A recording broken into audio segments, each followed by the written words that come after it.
There's a great big fly in here. There is. It's like a bloody tank with wings. It's got boots on. It's so loud. You might be able to hear it later. Yeah, later, if there's a strange buzzing noise, it's not our technical incompetence. It's genuinely It's just a genuinely fly. a big old fly that's stuck in the room. I think he just wants to be on the show.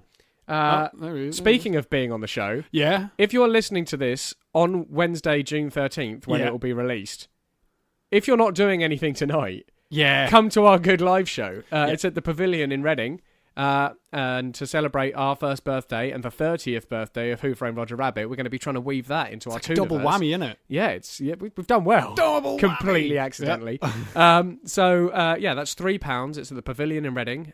Tickets are available at kaiju.fm/live, or you can get them over the bar at the Nag's Head, which is a very good pub that's opposite the venue. Yeah, which is really handy. If you're listening to this on Wednesday, June 13th. Before 6:30. Before 7 p.m. Yeah.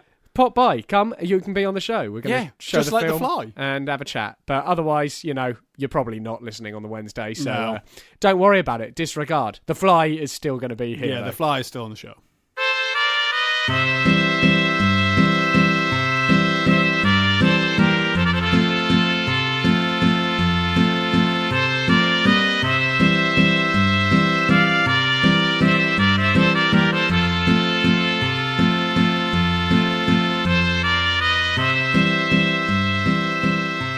Hello and welcome back to the Space Jam Continuum, the show where we try to make a cohesive cinematic universe out of something that was never meant to be one. I'm Chris McLennan. I'm Carl Noble. And there's a big fly in the room. There is a big fly in the room. Actually, I think he might have left.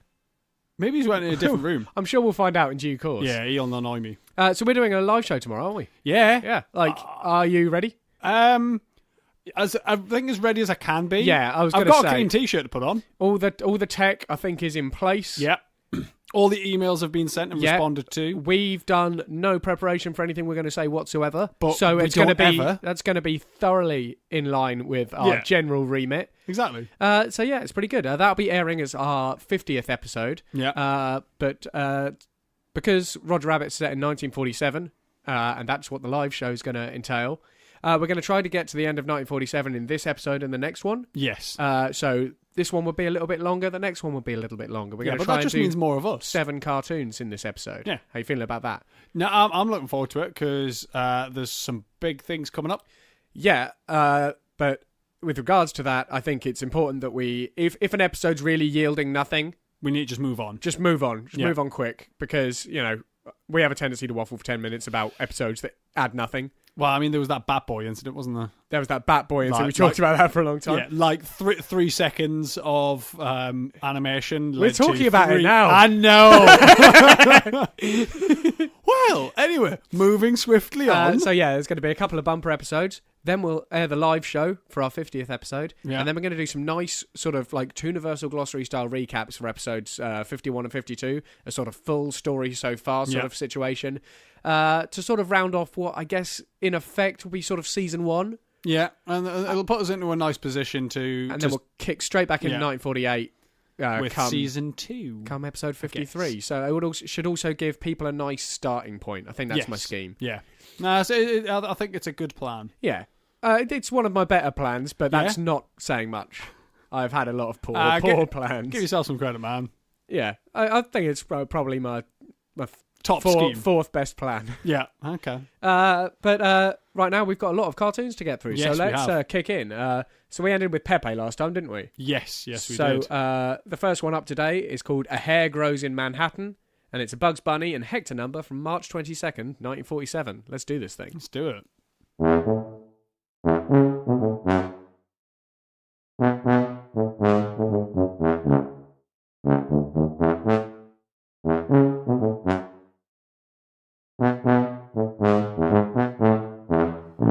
Right, so this is interesting. Yeah.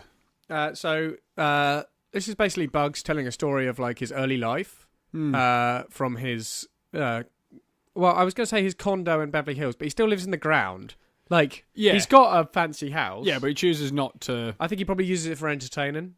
Well, I mean, you would though, wouldn't you? Like, you don't want to invite people down, and I don't think many people can access his house in the hole in the ground. Yeah, I was going to say, like, if he wants anyone who isn't a rabbit around, then they're not going to be able to getting I don't think it's even any rabbit at that point because he's got a lot of like TARDIS-esque stuff going on down there. So he's telling a story of his early life, which it looks like he spent in New York. Yeah. And Hector is there as sort of like a thug, a street thug. What, you're pulling a face at me? I can hear like a dog whistle. Sorry. Yeah, I heard something, but I wouldn't worry about it. I shan't. It keeps happening. It does. That's odd. Yeah. Well, we'll move on. We'll go back to that. Yeah. So he's telling the story of basically how he fended off some street thugs. There's a few interesting things. One, I really like that, like a low rent apartment for a rabbit in New York is in someone's window box. And it's just a whole way. Yeah, that was brilliant. That was a good gag. Yeah. I enjoyed that. But the interesting thing to me is that Hector has passed his trouser test. He doesn't have trousers, but he has 2 items of formal clothing. He does have 2 items of formal clothing, but I don't know whether or not because that jumper had a hole in it.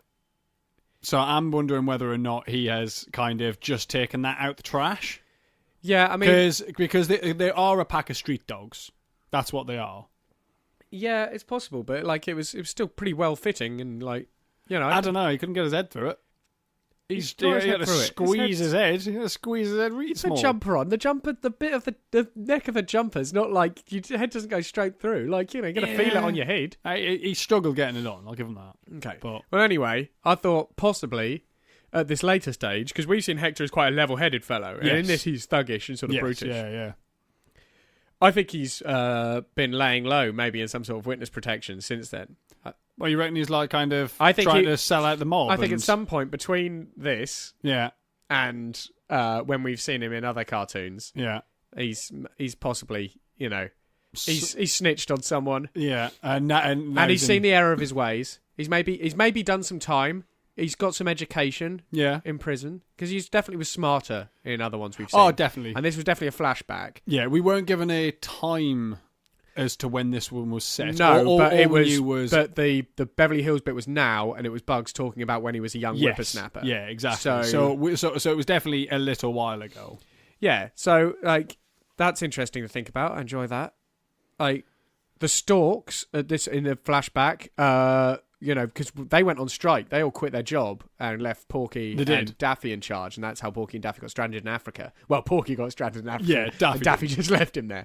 But the Storks in this one, like, they've got, like, the Stork Club. They're clearly quite well-to-do. Bugs was brought by the Storks as well. Yeah, so that's definitely what goes on. Yeah. Like, that's how babies turn up. But, like, there was clearly a pretty well-to-do job whenever this was set, which I think looks sort of like like 20s-ish. It did kind of look 20s. 20s. What I did notice though, there was a lot of just kind of ice boxes on the street.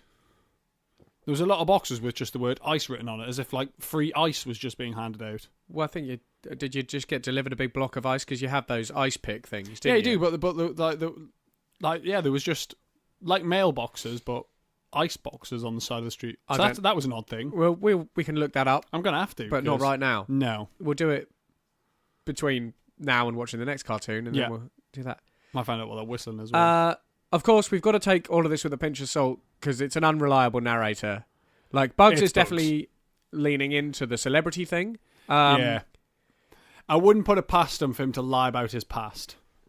I really wouldn't. No, but also what's interesting to me here is that he's rich enough and celebrity enough in the toon world, and there's nothing that about his toon powers that would prohibit him like being able to be that wealthy. But what is they're definitely talking to him like he's a movie star, which he sort of is, just because we see him through the portal, and everyone seems to know who he is. Yeah. But I wonder if that's for their benefit or for ours.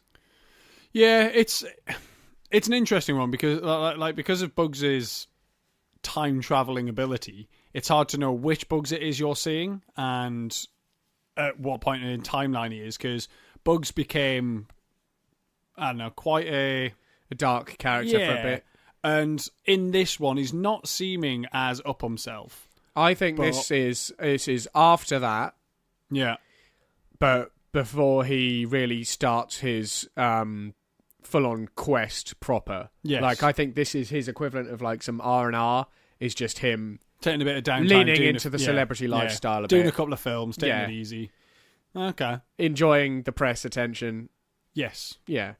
Yeah. So that's where I place the Beverly Hills part of this. It does still make me question whether or not that was a correct history or not. Wait, his... Yeah, just his telling of it. I think it's going to be an embellished truth. Yeah. The other thing that I just thought was interesting is at the end he's being all the street dogs are coming at him, and he grabs the first thing to hand, which is a book, and brandishes at them, and they all look gleeful and run off. And then he brings the book back down and looks at it, and he doesn't turn it over. He just brings it back down, and it says, "A tree grows in Brooklyn," and the dogs all are seen running off towards Brooklyn. Now, the cover of the book was facing bugs, so I want to know what is in the blurb of "A tree grows in Brooklyn" that those dogs liked so much. Yeah.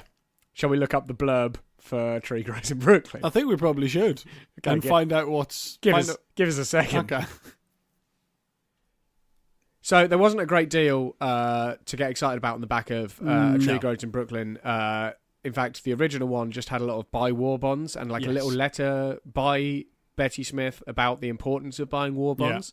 Yeah. What is interesting, though, is it was written in 1943. So this can't have been happening that long ago. No, it definitely wasn't happening in the 20s. Now, I guess, I don't know in his telling of the story if he mentioned what the book was. No. To the reporter. No, he didn't. But you've got to ask when that, if it's back when he was a whippersnapper and he did mention that, when was that Beverly Hills set? Yes. So I think we've seen the future there and 1943. But what this does open up is that most Bugs episodes we've seen, or at least a whole bunch of them. Yeah, he's been before he was born. Before he was born. Yeah. Although I guess he was a teenager in 1943. So I think he was born early. Yeah, he could have been in his he could have been in early 20s. He could have been 19, 20, 21 when this was done. Yeah, because when he was living in a window box, that would have been that would have been the 20s. 20s, maybe early 30s. Yeah, which would put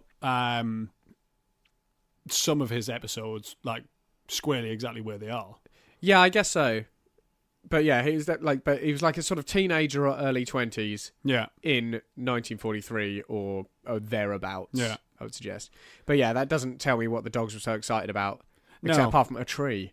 But yeah, but a tree grows somewhere else as well. But potentially, in New York, you've got Central Park and stuff so. It can't be a tree. And they're off. You're not going to leg it all the way to Brooklyn. No, not for a tree. Because they went over the bridge. Yeah, so they're already on Manhattan Island. Yeah, they were full committed to just going right to Brooklyn. Oh well, that didn't answer anything. Then I'm sorry for that detour. But it was worth seeing when the book was made, though, because it gave us a grounding because it was at least 1943. Yeah, absolutely.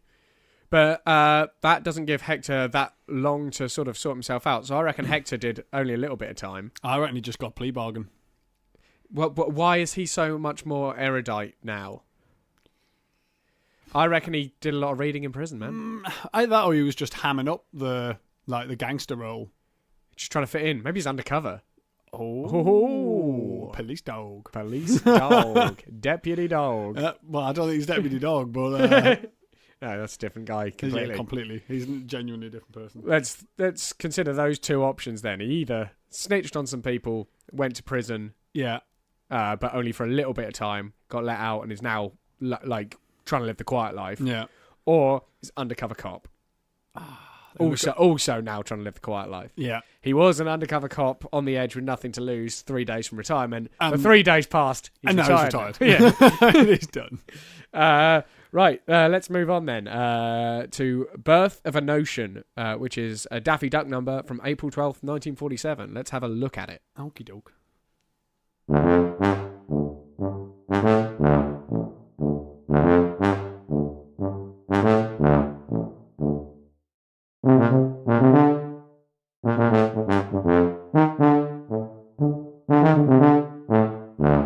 We have, unfortunately, just had a technical hiccup and deleted the revelation that we just had. Something went wrong. I don't know why.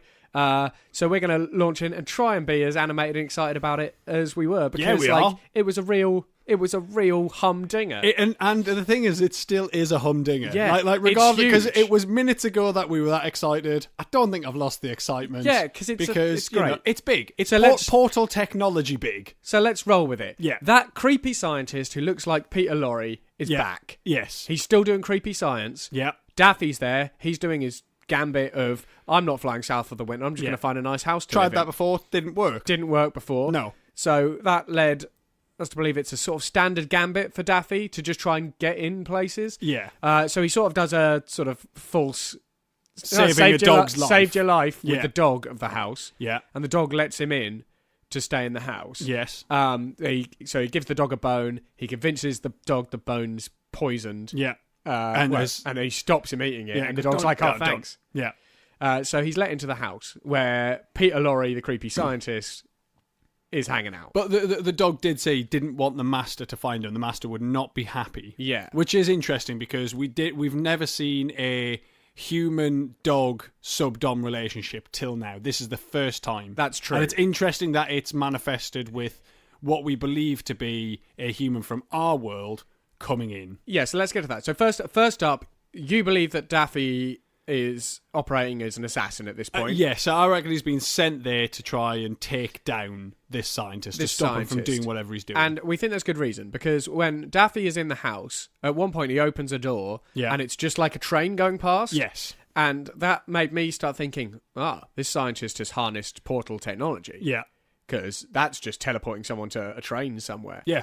Now, Peter Lorre is an Austro-Hungarian actor from our world, who fled Germany when Adolf Hitler came into power. Yes. Now, I think he fled through the portal.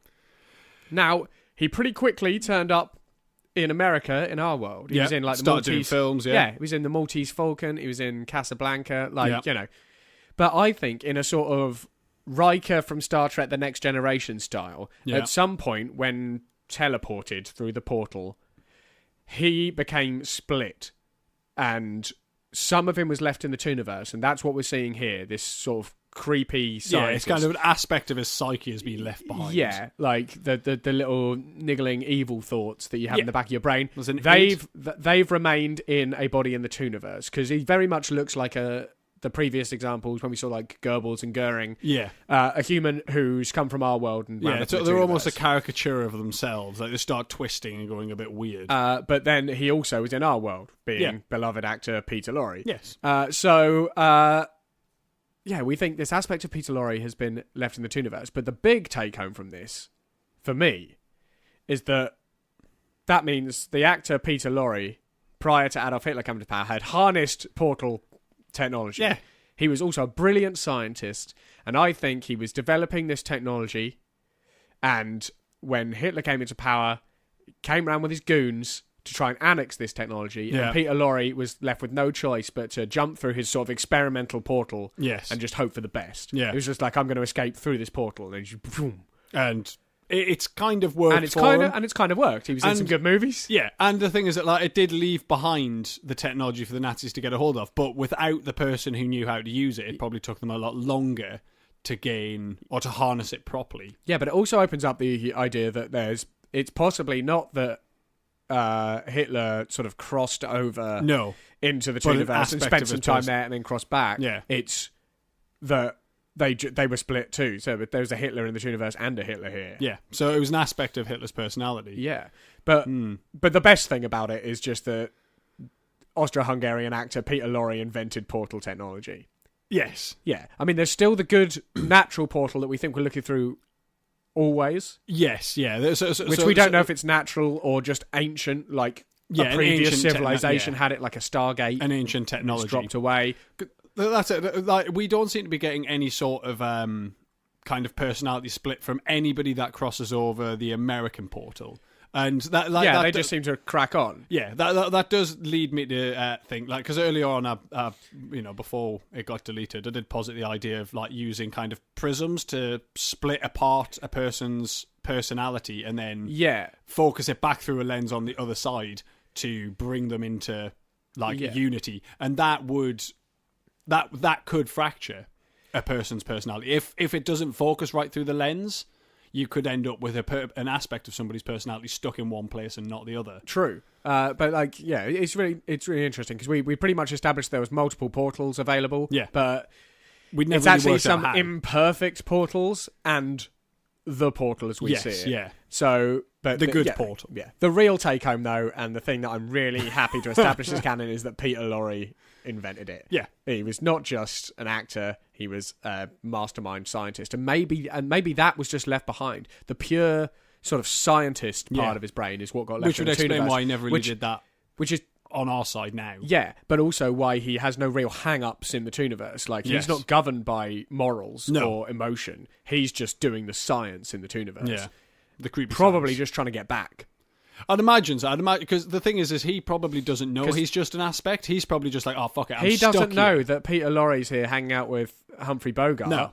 No, he thinks he's stuck. He thinks and he's trying stuck to get in back. the Tooniverse, which is great. Yeah. So that's the take-home there.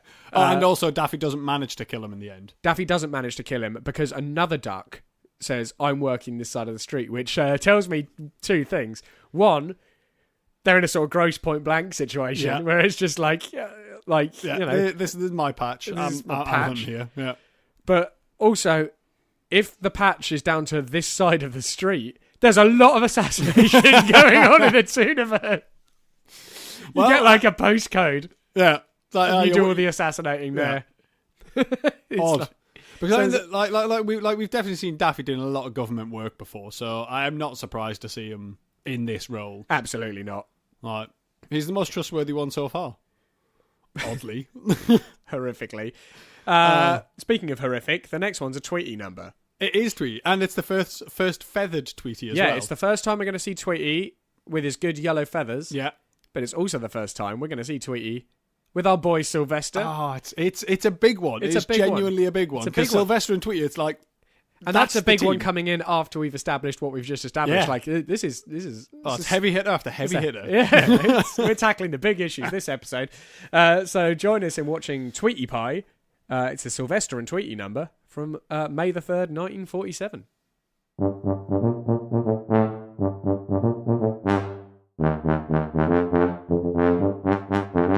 Well, I think Tweety Pie has met his match. Yeah, I think that's really why Tweety lets himself hang out in this situation. Yeah. Is that...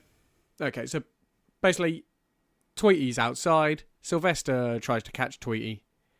Sylvester's owner, who calls him Thomas... Yeah. Finds out that he's eaten this bird and takes in this little bird.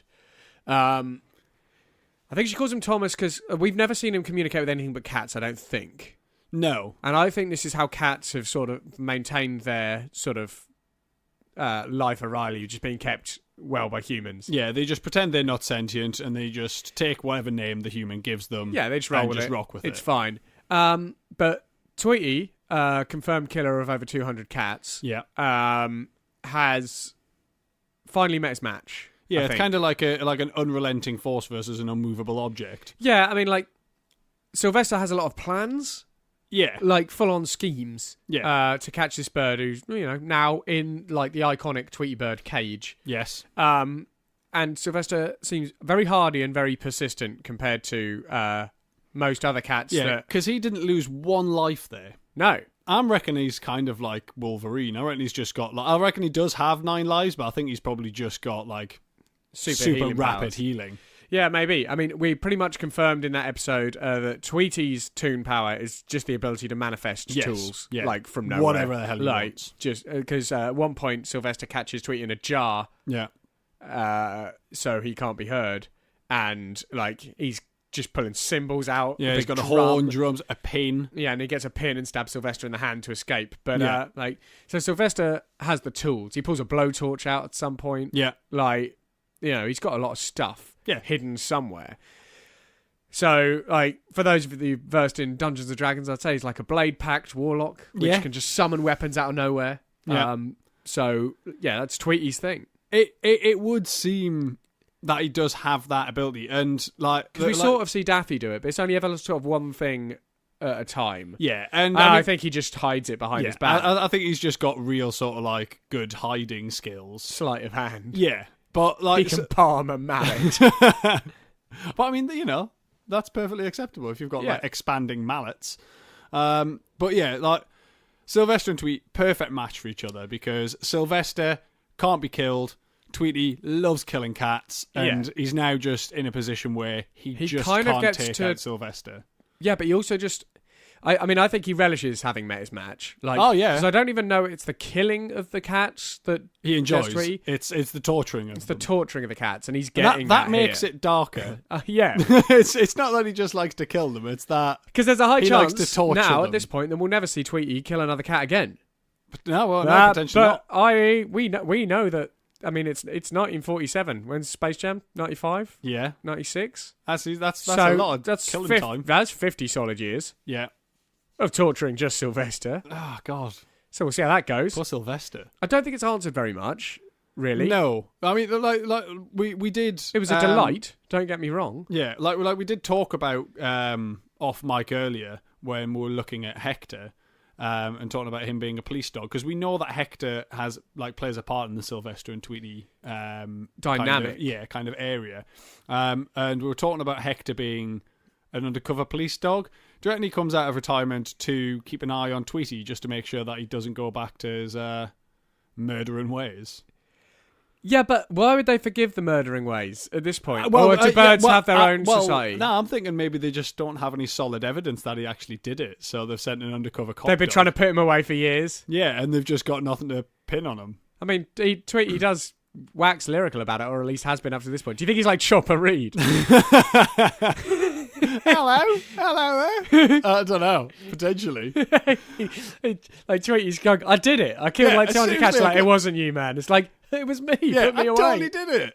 I mean, potentially, because the thing is that like the police probably get, whenever there's like a serial killer out there, I imagine they get a lot of calls from people going, it's me, I did it. And it's just like, well, there's no evidence to show that you did it, so we're not just going to put you away. Like, up until now, featherless bird says, I killed like all a baby those cats. bird. Like, no, everyone's going, no. Because think how capable. short of a time he must have done killed those 200 cats. He didn't even have feathers by the time he'd killed 200 cats. Like he hatched, started his murder spree immediately. Due to his early discovered ability to manifest grenades from nowhere. Yeah. But I mean, there again, if you're born with such like awesome power, it's going to go to your head. And his head's quite big. And Tweety was always alone in that nest. Yeah, he was. So no real parents. Do you reckon the storks delivered to an empty nest? Possibly, but also it means that it? It's not like in Spider-Man where he has an uncle figure to go with great power comes great responsibility. Yeah, it's just like empty nest. I'm alone. I've got great power. Yeah, grenades. Oh, that is quite depressing, actually. Yeah. I mean, I don't feel for him. I don't think I'll ever feel for him again. No, I don't think I will. But I feel for Sylvester. Because, when I was a kid, I always watched them, going, Sylvester's getting exactly what he deserves. Now I'm like, go on, Sylvester, fucking kill him. Yeah. He needs it. Yeah, there's been a lot of full-on switcheroos and who's really the good guy in all these cartoons. Like seeing it through the eyes of an adult in chronological order. It's like Elmer's the good guy. Yeah. Daffy's the logical, straightforward thinking guy. Where's that come from? It's fucking weird. It is. I think it's going to be interesting, Wile E. Coyote and whatever the fuck's going to happen there. Yeah, I mean, we'll have to find out when it happens. I don't want to talk about that now. I think we should move on because it's not actually affecting the Tooniverse much. No, but next, it was a delight. Don't get me wrong. But I know the next one's going to be a delight. Yeah, it is because it's our good friend Cease. Oh, he's back. Cecil Turtle back in the game. Definitely a tortoise. Yeah. So we're watching Rabbit Transit, which we've already got a lot of theories about, right? Yes. Yeah. The way rabbits move. So it'll be interesting to see if these correlate. It might be a good confirming sort of moment. That'd be nice. Which would have made this episode just boom, boom, boom. Yeah. So let's watch Rabbit Transit. It's a Bugs Bunny and Cecil Turtle number from May 10th, 1947. Let's give it a go.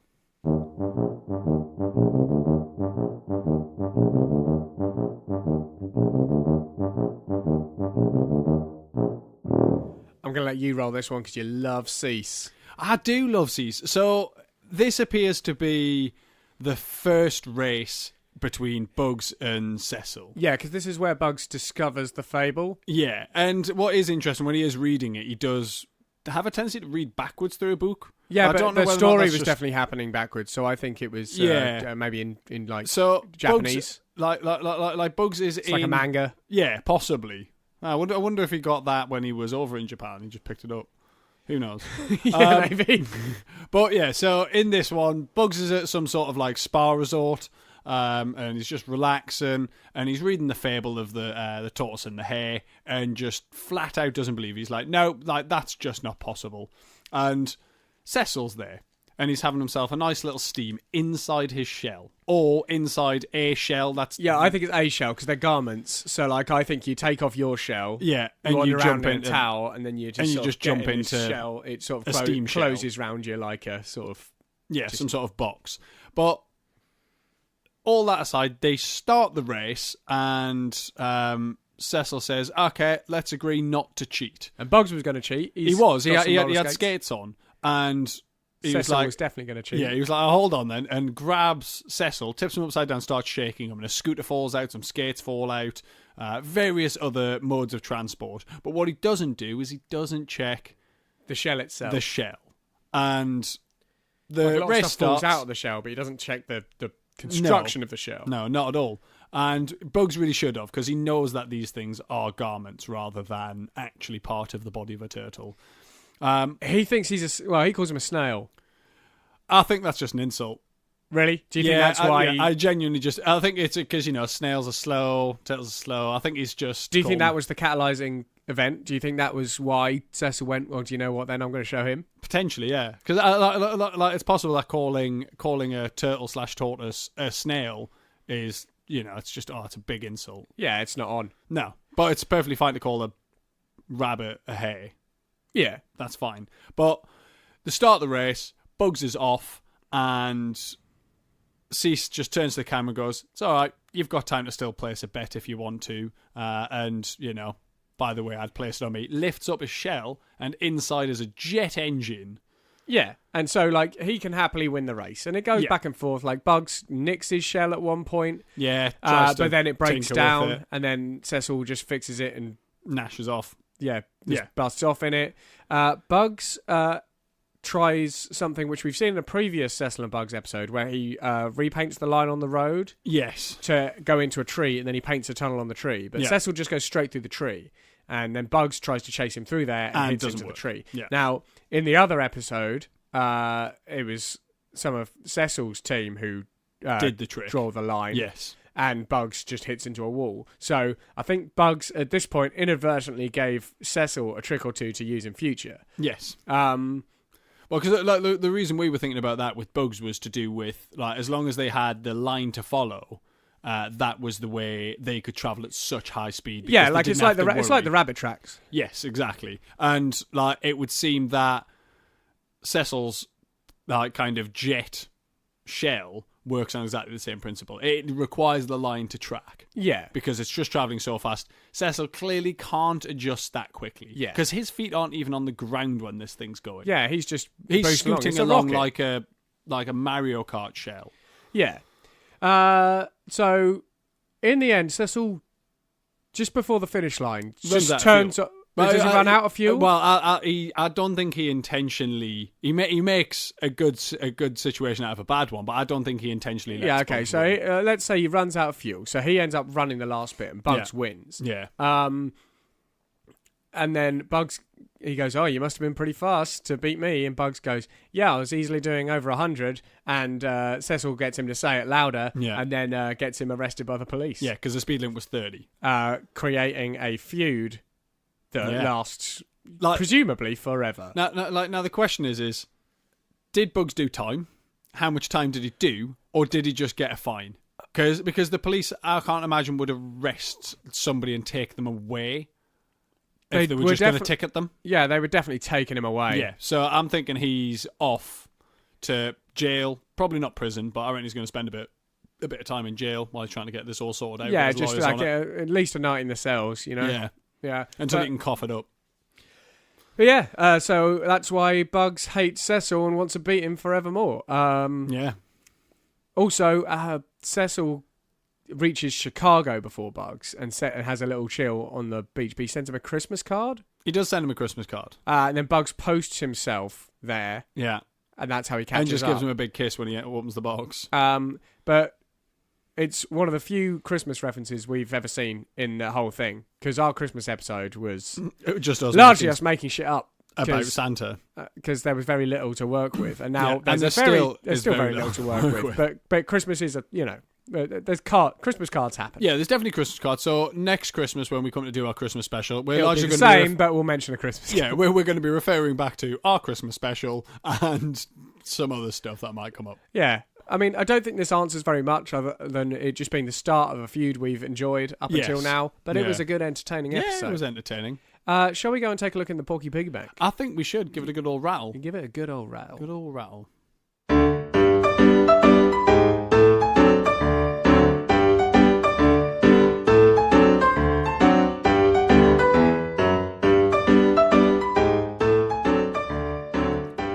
Okay, it's that part of the show where we tell you how you can help us out, because that's what people like to hear. Of course they do. Why wouldn't they? Yeah. So first up, thank you all so much for listening to the show. It means a lot to us that you guys are getting involved in our stupid adventure. It's nice to know that people are listening and enjoying. Yeah. We make it for free, and that's not going to change. Nope. You're going to be able to continue listening and enjoying. But if you want to help us out, there's a few little things you can do.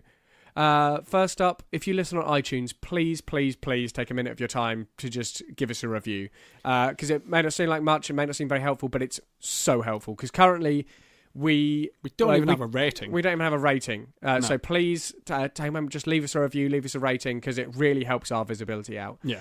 And if you don't listen on iTunes but still have iTunes, also do that. Yeah. Otherwise, any podcast thing you listen on, if it's got a rating system, please leave us a rating. Yeah, thumbs up, stars, write a bit.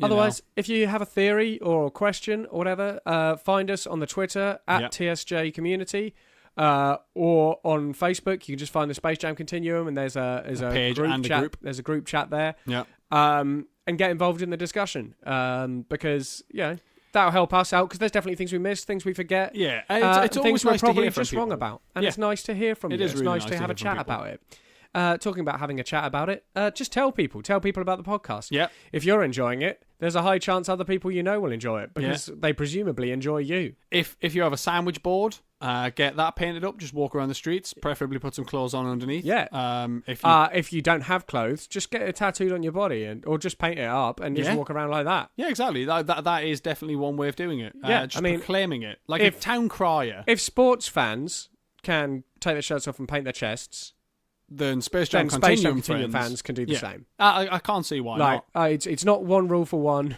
No, and I can't see anybody having a problem with that at all. Yeah, absolutely not. Otherwise, if you head over to kaiju.fm and click support us, we have a Patreon page. It's in the middle of a bit of a restructure at the moment, but take a look over there. Because for as little as $1 a month, which even if you just listen to our waffle, it's 25 cents an episode. Not even that. Some months we do 5. Some months we do 6. There's other things on as well. Like there's other shows. So if you listen to more of them, then you're getting more money. Absolutely. Well, there's not more money, bunch but of you're getting shows. your money's worth. Cal's got another show on there about brewing. There's The Prestige, which is about film, and there's our promo for this week, which is going to be for Lore Masters, which is a little bite-sized podcast of just little touch points and inspiration for your role-playing games. Like some weeks it might be a cool item, some weeks it might be a character, some weeks it might be a whole city. But Rob does a really great job with those. Like it's got cool ambience and little bits of story, and it is really awesome to listen to. Really worth a listen. If you're into D&D, or any role player games really, with that setting, it is fantastic. Yeah. Also, Cal and I don't think it's up yet, but we're a guest on one, so listen out for us being a goblin and an orc. Yeah, it's unique. I know that. Yeah. Otherwise, thanks for listening, and let's go and watch a bunch more cartoons, because we've got to get through 1947. Yeah, we really do. It is a dark and stormy night, the wind lashing down, and you're facing against your greatest challenge yet. A player who's gone in the wrong direction. We've all been there, you've got our story planned out, and this player heads off in the wrong direction, and you've got nothing to fill that gap. Well, my name's Rob, and I've started a podcast to help you. The podcast is called Lore Masters, and each week I bring you something for for your game. It could be a hook, it could be an object, it could be a person, it could be a city, it could be a whole story arc. If you're a dungeon master and you want some inspiration, please check us out wherever you find podcasts. And remember, you're not alone.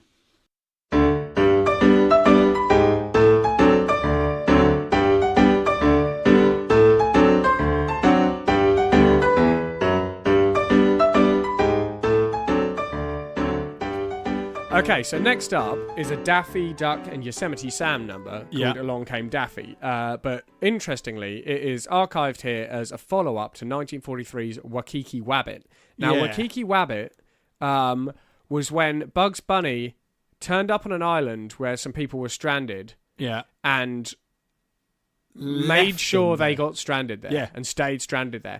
And we didn't really know why, and we still don't. No, but we just assumed that there was a very good reason that those guys didn't need to be part of history, and them getting off the island would be catastrophic. Interestingly, that was before Bugs Bunny lost the plot a little bit. Yeah. In the war.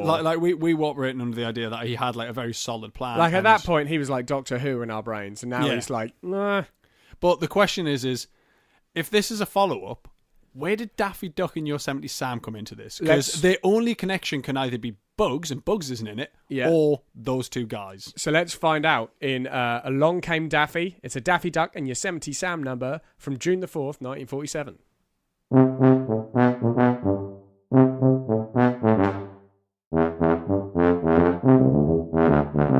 What is he doing there? What possible reason could he have to be door-to-door selling cookbooks? I don't know. It is an odd one.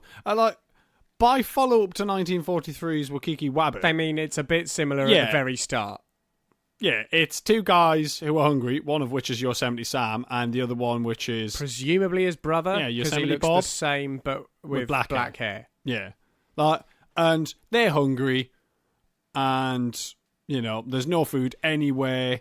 For some bizarre reason, they're starving. Yeah, so they start seeing each other as sort of food items, which happened in Wakiki Rabbit. Yeah. But I wouldn't say this was a follow-up. I wouldn't say it's a follow-up. Daffy Duck turns due to up... having no identical characters and a completely different plotline. Yeah. Daffy Duck turns up as a door-to-door salesman selling cookbooks. And they're like, oh, a duck, brilliant, gonna eat that duck. They chase him around the place. Daffy starts reading from the cookbook. Yeah. That's the important part. He starts reading from the cookbook and suddenly realises that there's all duck in it. But then I can't remember what the title of the book was. But just like cookbook. Nah, but I know because he's like the company or the cookbook title had duck in it. Yeah. But I think it was in an ambiguous way that made it just sound like the company was a company of ducks. Yes. Not that it was all going to be duck recipes. So he doesn't really like that. They chase him about. Yeah. Standard sort of thing. He keeps trying to say his company's authorised him, and they keep cutting him off. Yeah. Eventually, he gets out that his company's authorised him to give away a full turkey dinner. Yeah, it was a 6-course turkey dinner, and he has it all in the suitcase. Yeah, so he opens that up. They get up to the table. They let him go, and then a load of mice come out and eat the turkey dinner. Yeah. And then Daffy, unfortunately, knocks on the door and tries to interest them in purchasing some after-dinner mints, and they grab him. They should have just got the dinner mints. Yeah, that would have been part of it. But what was interesting was, Daffy does come in and they start cleaning off the cooker and stuff, and he says, "Oh no, it's okay. I've just had my lunch." So he's just come from somewhere where he's had his lunch. So why are they starving? Can they just not afford the food? Yeah, I don't know. Maybe he's a bandit, so maybe they're hiding out somewhere. Yeah, possibly. But it just seems odd that if they're hiding out somewhere. Because I'm guessing in True Grit, where they smoke them out door-to-door salesman came out trying to sell them cookbook. It's a bit far out, isn't it? Yeah, but that means that's what makes me think Daffy must have an ulterior motive for being there. Yeah, do you reckon I don't know what it would be, but well, I mean, this could be another one of his kind of assassination things. But do you reckon he just got there and forgot? And he's just his cover is that he's a door-to-door salesman for a cookbook, and maybe he's got there and just forgot, and Jane's just like, what am I doing here? I'm wondering if it's a follow-up to Wakiki Rabbit, because whatever Bugs' intention with those two was, Daffy's meant to be doing it here. Okay. So he's on a similar mission, different approach, similar mish. Yeah. The difference this time obviously being that Yosemite Sam, we know, he goes the distance. last week. The only interesting thing to me in this episode really was a while ago we tweeted a good grotesque picture of Yosemite Sam where he shaved some of his beard and it's just got a his tentacle. moustache even, and it's just like a weird tentacle. Now we see Yosemite Sam essentially plucked in this episode. Yeah. So we were going to see if we could confirm the tentacle. The tentacle is wrong, but he does seem to have like two branch-like structures from which the hair sprouts for the moustache. So there's still something weird going on there. He's human, but with like two sort of antlers that grow hair from his sort of upper lip. Yeah, I mean, possibly it is just like antlers, like they fall off and grow back and fall off and grow back. Yeah, but it seemed to be where all the hair would grow out, but for just the moustache, because obviously we realised after posting up that picture that like Yosemite Sam's entirely orange hair. Like he's a furry person. Yeah, he's like, almost kind of like Gossamer. Fine, but yeah, like his whole head is orange hair. Yeah, do you reckon he's like a distant cousin to Gossamer? I don't know. It'd be interesting to look. Like the only bit that's free that we can see is his hands and his nose. Everything else is orange fuzz. Yeah. But we also now know he has strange antler-like things under the protrusions. moustache. Yeah. But I don't think that episode was very helpful. No, I don't think it was. No, until we see those two guys again or find out why Bugs needed to keep them where they were, I don't think any light's going to be shed from that episode. No, I mean, it's possible that Daffy was just sent there to make sure that one of them cannibalised the other one. Yeah, maybe. Maybe because like they need one Yosemite Sam, two's too much. Jealousy can be a horrible thing. Yeah, and they'll need one of them for the good Space Jam team later on. And Yosemite Sam's already angry. They don't need two. You don't need two angry people. Exactly. It's worth noting at this point that we did skip one called Hobo Bobo because it's a Minor Bird episode and largely they've been pretty blackfacey and we're just not really interested. We're about to do the same because it's an Inky and Minor Bird, so we know it's going to be pretty blackfacey. So we're going to skip that out. Now, our lack of Christmas episodes up until now has been confusing. We're getting an Easter episode by the sounds of it. From June 28th. Yeah, it's weird. June 28th, 1947. We're looking at Easter Yeggs. Yeah. I don't know what Yegg is. I'm sure we'll find out. I'm not. It's got Elmer Fudd in, so maybe it's something to do with some eggheads. Maybe it's like yuppie eggheads. Maybe. Let's find out in Easter Yeggs, which is a Bugs Bunny and Elmer Fudd number from June 28th, 1947. How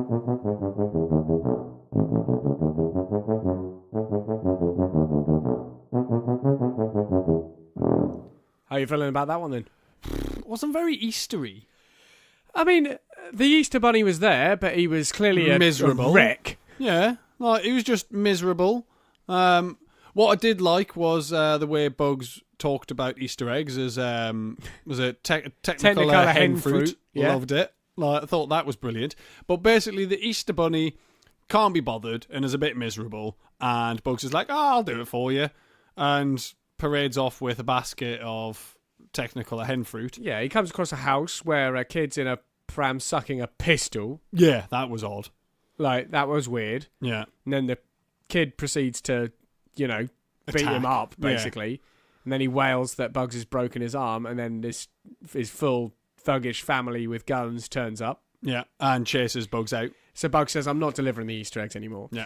It's worth noting that the Easter Bunny, when Bugs is gone, says, every year I get some stupid bunny to do my work. Yeah. And so the Easter Bunny holiday has jobs, like, much like the stereotypical view of, say, the mall Santa, like... Yeah. They're not taken up by the most reputable folk. No, I don't think this is like the Easter Bunny like proper. I think this is just like you say, it's one of the mall holiday Santa jobs, ones. isn't it? Yeah, exactly. So and he just can't be bothered, so he just gets somebody else to do it for him. Yeah, it's like dumping your paper round. Yeah, exactly. It's just not the thing. Bugs does try again, but this time he's not as happy about doing it. And he meets Elmer. And Elmer is trying to make Easter Bunny pie. So he just wants to kill him. It's not that he's after Bugs this time. It's just he wants to kill him. He wants rabbit stew. He knows one's coming about, so he makes his house very welcoming. Yeah. And he also gets into a cot with a gun. Yeah, that bit's odd. Like, why did he dress up like a baby? Well, I think it's because you just deliver the Easter eggs to the children. Yeah, but the thing is he was on his house was on the list. Yeah, but Bugs will get there and go, where are the kids? Why is it just this man who I know? Yeah. Yeah. So he disguises himself as a baby. He fails in that regard because Bugs sort of He's claps ready. the egg all He's over ready him, for it. naffs off. So Elmer basically tries to head him off at the pass. Yeah. He digs a big hole. Mistake. Because his plan is to drown Bugs. Yes. But as you say, he doesn't think he's after Bugs. So when Bugs falls down the hole and he tries to fill it with water and drown the rabbit, Bugs just goes, pops up I've on got a a dinghy. raft and and then they both go through the hollowed out log, Yeah. which is now the Love Boat tunnel. And and Bugs then does Bugs his classic. comes into his element. He does his classic. You love me. I bet you say that to all the rabbits. Yeah. And gives him a kiss. I think at that point Elmer clocks that it's Bugs. Yes. And he He's goes, like, oh, hang on. Yeah, I know this guy. Then it's a pretty standard Bugs Elmer episode.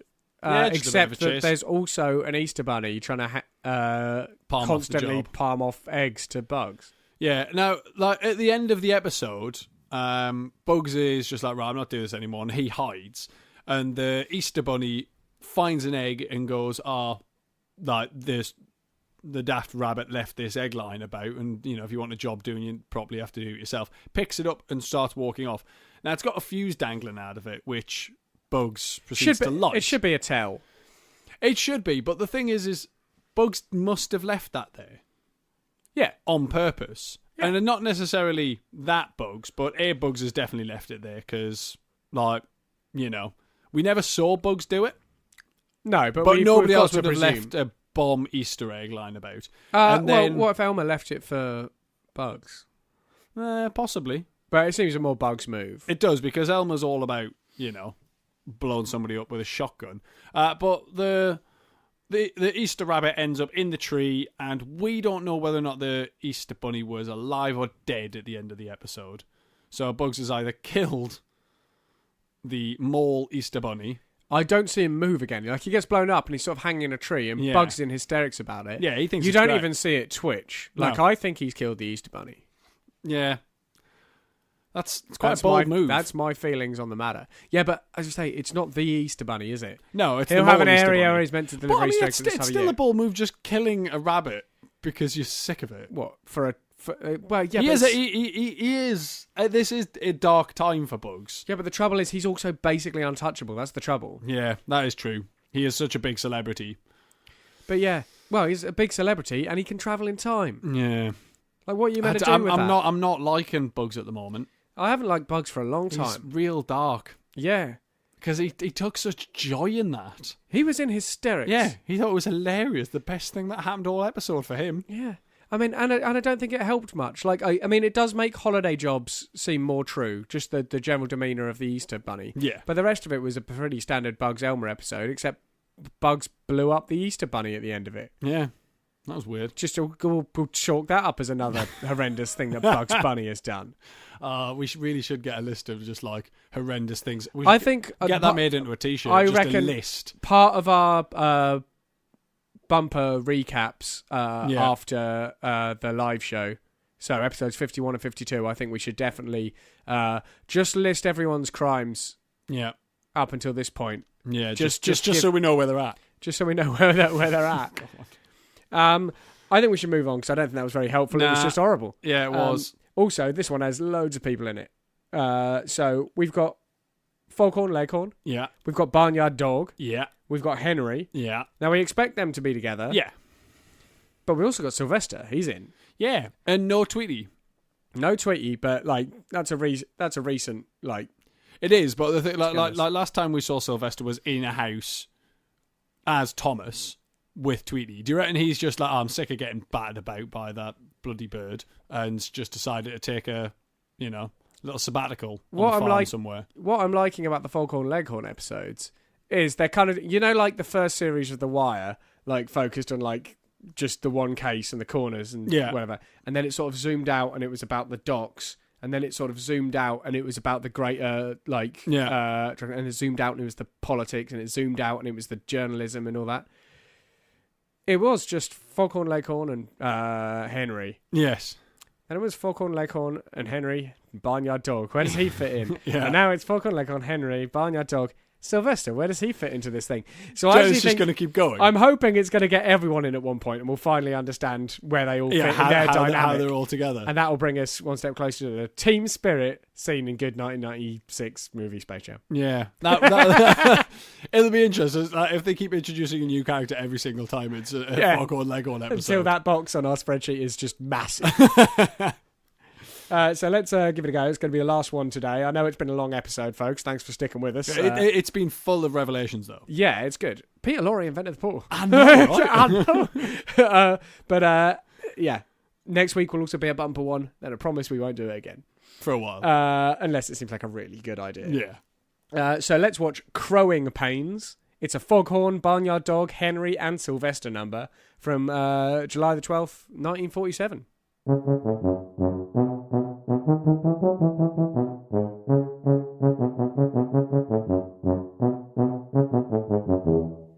Okay, so I think we've got our answer as to why every Foghorn Leghorn episode has a new animal in it. Yeah, it's the only way Foghorn can get away with going, I'm not a chicken, that's a chicken, and pointing to something different. Yeah, I mean, it's still, like, Henry still gets confused about animals he's seen before, but I think only when a new one's introduced. Yeah. Then it's like, well, now I don't know what's true. Yeah, because last time we saw Henry, he was carting off a horse, a dog, and a rooster, and one of them was getting eaten. The horse hasn't come back. Yeah, we haven't seen the horse. He ate the horse.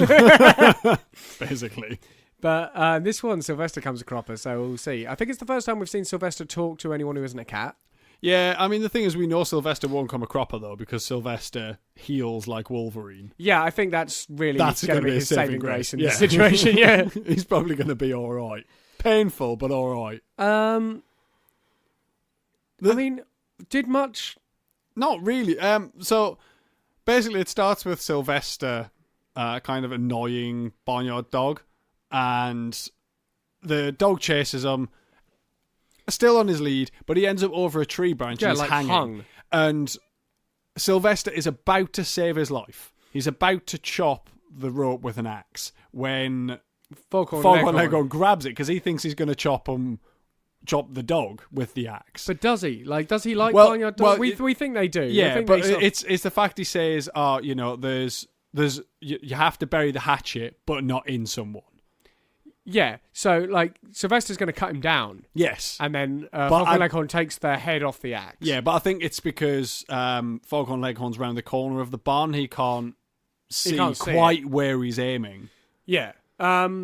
So it pretty much confirms that Foghorn Leghorn and Barnyard Dog, they don't want each other dead. No. They'd still rather, if one of them's going to die, they'd rather it was the other one. Yes.